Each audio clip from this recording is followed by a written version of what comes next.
Hello, everyone, and welcome to Soul Stain Ink. My name is Beth, and I finished 12 books in the month of May. Let's talk about them.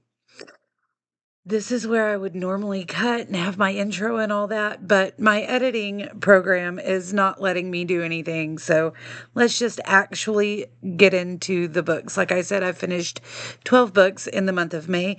I still have 3 that I am partway through.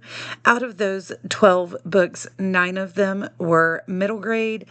2 were technically adult, although one of them is kind of an middle grade and up situation. Parts of it were definitely adult, parts of it I shared with my middle grade reader and the 6-year-old. And one of them was a picture book that I read with the 6-year-old. So, the first book I completed in the month of May was Houdini and Me by Dan Gutman. Oh, heavens. Pause, please. That's better. Houdini and Me by Dan Gutman. I gave this 3 out of 5 stars. So, the premise of this story is that there's this boy named Harry, and he and his family actually live in Harry Houdini's old house in New York. And then he somehow gets this phone that does not work except to receive messages from some mysterious individual, and it turns out to be the spirit of Harry Houdini. I liked it. However, while there was a whole lot of historical information and facts about Harry Houdini, I felt like it just didn't hit for me. I don't know. I enjoyed it, but moving on, the next book I completed was Theodore Boone, Kid Lawyer. This is the first in the Theodore Boone series by John Grisham. And absolutely thoroughly enjoyed this. I enjoyed the whole series. This is a book I've reread a few times, and this time I read it with a group of fifth graders in our enrichment class. So at the end of every day, we had 45 minutes where kids could choose which teacher to go to, and we each did homework help or like a novel study like this one, things like that. And we did a few weeks where we read Theodore Boone, Kid Lawyer, and just had a good old time with it. Next, I read The Cat Who Chased Ghosts. I'm sorry, I gave that 4.5 out of 5 stars. The Cat Who Chased Ghosts, a feline-fueled middle grade mystery with a supernatural twist. It is the first of the Guardian Cat series by Nick Manella. I read this on Kindle Unlimited, and the premise of the story was absolutely phenomenal. I thought it was going to be great. This family moved into an inherited house, and there's a cat who can see ghosts, and the boy ends up making friends because of the cat who can see ghosts, and like they rescue his buddy and all of these things. The writing style did not hit with me. I gave that one a very soft 3 out of 5. Um, by the way, Theodore Boone, if y'all don't know, I didn't give you the premise for that one. Theodore Boone is a 12-year-old seventh grade boy whose parents are both lawyers, and he wants to be a lawyer when he grows up.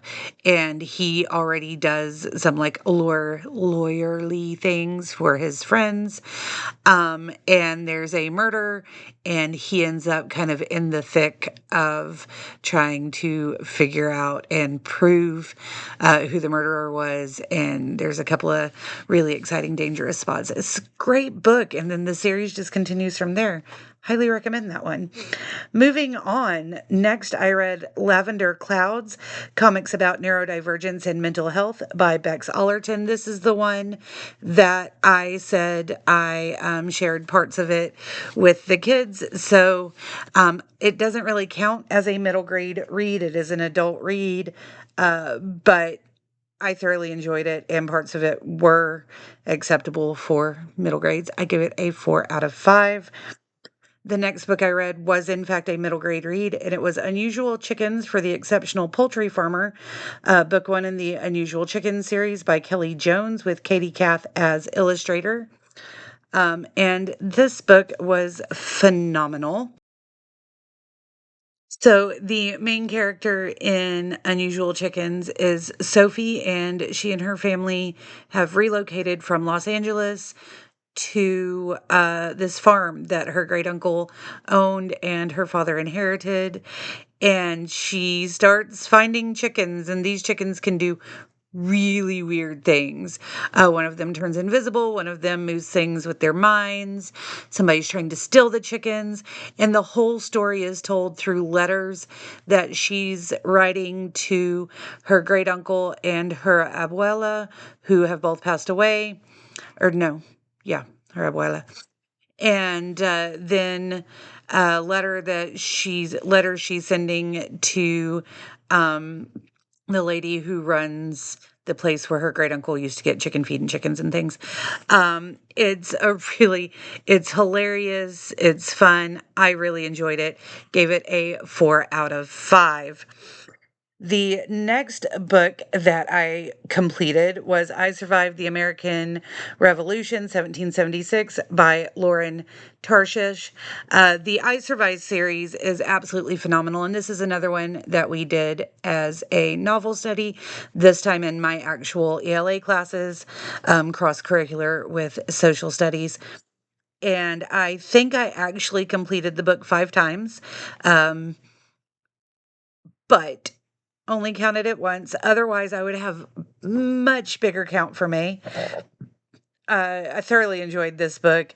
I gave it a 4.5 out of 5. It's all about this boy named Nathaniel Fox, and how he kind of accidentally ends up being a part of the American Revolution. It was really, it was really good. If you guys have never read the I Survived books, they focus on kids who are about the age, they're about 12 usually, about the age of my students. And they go through all these big historical incidences. So I survived the American Revolution. I survived the sinking of the Titanic. I survived the Civil War. The list goes on and on. And she does a really great job of finding these like weird historical facts and really integrating cultural poetics into it, so it's not just the big battles or like the main things you would know. She does some deep dive research and you find out some really interesting things, as well as having main characters that the kids really feel like they can connect to, which, if you're talking about the American Revolution, a kid in the American Revolution versus a fifth grader in 2026, being able to make that connection is super important, but also super difficult. So these books are absolutely phenomenal. And like I said, I gave it a 4 out of 5. Thoroughly enjoyed every single time that we finished it. Part of that was because the kids reacted so hilariously, and part of it is just because the book is that good. Next, I completed Just Keep Walking by Erin Soderbergh Downing. This one was about a girl whose parents had gotten divorced. She's a 12-year-old girl. Her parents had gotten divorced a couple of years earlier, and her dad had taken her big brother on a through hike a long time ago, and always said that when Joe turned 12, he would take her, and then he's remarried. He's got a new baby. He's not taking her on this hike. So her mom, who is a fifth grade English teacher, stepped up and is going to take her. And so a lot of it is about her emotional journey and also about them hiking. Parts of it are written in like her diary entries, and she talks about like how many toilet paper squares they used, and there was a bear, and but I'm not doing it justice. It was absolutely interesting and fun to read. I really enjoyed it. I gave this one a 4 out of 5 as well. Next, I completed Rogue by Lynn Miller Lachlan. This was one that I am reading for my dissertation, but it is also a middle grade read because all of my dissertation reads are. And it took me a while to finish it, not because I wasn't enjoying it, but because I was annotating it. So I've talked about it to you several times, but basically Kiara finds out, she thinks that she has Asperger's, and then throughout the book you find out that she does indeed have Asperger's, which is now just categorized as ASD1. A new boy moves in across the street, and she's trying to make friends with him, and there's a lot going on with his family. So this book is just twisty and turny and emotional in ways that you wouldn't think a book would be emotional, which is exactly the way it needed to be, because the main character, who is also the narrator, is a girl with Asperger's. It was so well done. I gave it a 4.5 out of 5, and I can't really say any more than that because I want you to read it, and I don't want to give away what is happening in the story. So just take my word for it and go read the book. Next, I completed Buzzing by Samuel Satin and Ry Hickman. This is a graphic novel about a boy with OCD, and parts of it are told via a multiplayer role-playing game, like a tabletop game. It's very similar to D&D. It's called Swords and Sorcery, and it's about him learning to deal with his OCD and his mom learning to let him and his sister kind of grow up and not have try to keep such tight control, because she thinks that if she can just keep tight control, she can fix his OCD and fix everything. So it's also very emotional. What I loved the most about it, though, I have to admit, was him making friends and playing Swords and Sorcery, because a lot of people, even people that I grew up with and were very close to and I love very much, they think that RPGs are kind of pointless, useless, or maybe of the devil. I was born in the 80s, so there was a whole lot of that going on in the 80s and 90s. But they're not. I mean, you can make them really bad if you want to, but really they're, you know, defeating bad guys through math and storytelling abilities. And not only does that kind of thing help people learn things, but it also kind of helps because you're getting outside of yourself. If you're not neurodivergent, hopefully, even if you are, maybe you don't know about how these things can kind of weigh down on you and swirl in your head and become overwhelming and overstimulating, even if you're just sitting still and people don't understand why you're about to go into a meltdown. And a lot of the time, things like D&D or Swords and Sorcery can help pull you out of that because you're focusing on something other. In Rogue, she focused on the X-Men, and she circulated a lot of her thoughts and feelings and understanding through the X-Men, specifically Rogue, who is her favorite character, and Gambit and Wolverine. Side note, Gambit has always been my favorite character, and this actually kind of knocked him down a little bit for me, but it's okay. I persist. I love me some Gambit. And in Buzzing, Swords and Sorcery, and the characters they created really helped him and quieted the OCD voices. It was so well done. I gave this one a 4.5 out of 5 as well. Really enjoyed it. Next, I completed What Happened to Rachel Riley by Claire Swinarski. I listened to it on audio. It's so good. I gave it a 4 out of 5. This one is about a girl named Anna who is at a new school, and she's trying to fit in and figure out, just how to be in this place that is so different from where she came from. And she realizes that there's this girl who is in all these pictures and things from last year who is super popular, and now nobody even pity claps for her when her birthday is announced. And so Anna, who loves this podcast about like everyday people and figuring out mysteries and all of these things, she decides to take it upon herself to try to figure out what happened to Rachel Riley and why she's no longer super popular. This one is also twisty and turny, and I did really enjoy it. Next, I completed the adult book Yesteryear by Caro Claire Burke. This one came out this year, I think. Yeah, it was published April 7th, 2026. I read this on ebook and I almost quit it multiple times. It is a very soft 2.5 out of 3 stars. I gave it 3 on Goodreads, but it for me, it's not great. And I think it's very polarizing. It's either we loved it 5 out of 5 or like ew, I DNF'd it for the most part. So it's about an influencer who is one of those trad wife influencers.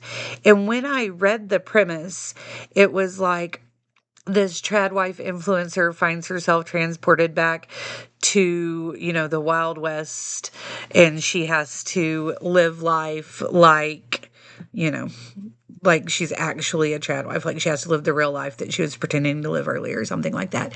And I thought, okay, that's a great premise.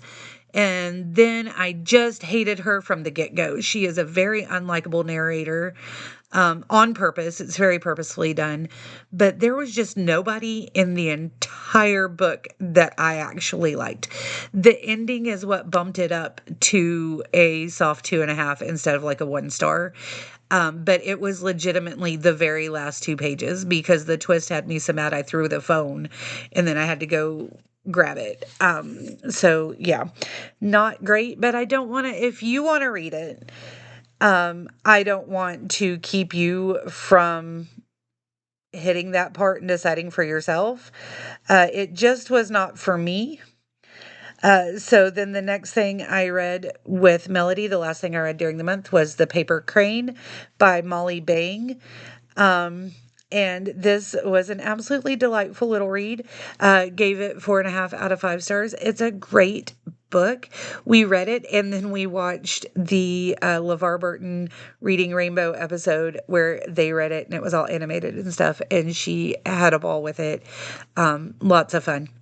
So those are the books that I completed in the month of May. I have 3 more that I started and am partially through. So I am reading Honestly Elliot by Gillian McDunn or Gillian McDunn, however you say that. I have that as an ebook. I'm about halfway through that. That is another one of my reads. So I'm going more slowly through it so that when I get my physical copy of it, eventually it'll be easier for me to annotate because I'm marking it up on the ebook. And then Focused by Allison Gerber. I'm listening to that on audiobook and taking notes. I've got about an hour left of the audiobook. I'm enjoying both of those.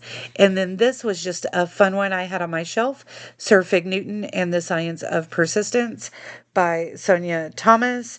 I am 55 pages into this one, so I'm here.